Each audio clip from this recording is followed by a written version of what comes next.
ഞാൻ കഴിഞ്ഞ ദിവസം പുറത്തൊരു യാത്ര പോകാൻ ഇടയായിട്ടോ. പുറത്ത് യാത്ര പോയ സമയത്ത് എനിക്ക് പരിചയമുള്ള എൻ്റെ ഒരു കൂട്ടുകാരനെ കണ്ടു. അവനാണെങ്കിൽ ജീവിതത്തിൽ എന്നും തോറ്റുപോയൊരു വ്യക്തിയാണ്. അല്ലെങ്കിൽ എന്ത് ചെയ്താലും എപ്പോഴും പരാജയം സംഭവിക്കുന്ന വ്യക്തി. അപ്പോൾ അവനോട് എന്ന് കാണുമ്പോഴും പറയുന്ന ഒറ്റൊരു വാചകമുണ്ട്. എന്താണെന്നറിയാമോ? ഓണിച്ചേട്ടാ, എല്ലാം ശരിയാവും, വൈകാതെ എല്ലാം ശരിയാവട്ടോ. അതേ എനിക്ക് നിങ്ങൾ പറയാനുള്ളത്. നമ്മൾ ഒരിക്കലും പരാജയപ്പെട്ടെന്ന് കരുതി നമ്മൾ ഒരിക്കലും തോറ്റ് പിന്മാറരുത്. നമുക്ക് ഒരിക്കലും വേദന തന്നെന്ന് വിചാരിച്ച് എപ്പോഴും ആ വേദന ഉണ്ടാവത്തില്ല. ജീവിതമാകുമ്പോൾ ഒരു പരാജയം, ഒരു നഷ്ടവും, ഒരു ദുഃഖവും, ഒരു വേദനയും എല്ലാം കടന്നു വരും കേട്ടോ.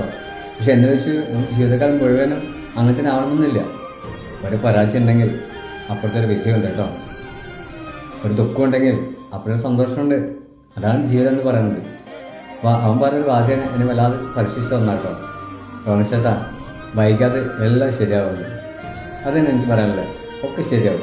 അതുകൊണ്ട് ഒന്നിനെ കുറിച്ച് ടെൻഷൻ അടിക്കണ്ട കേട്ടോ.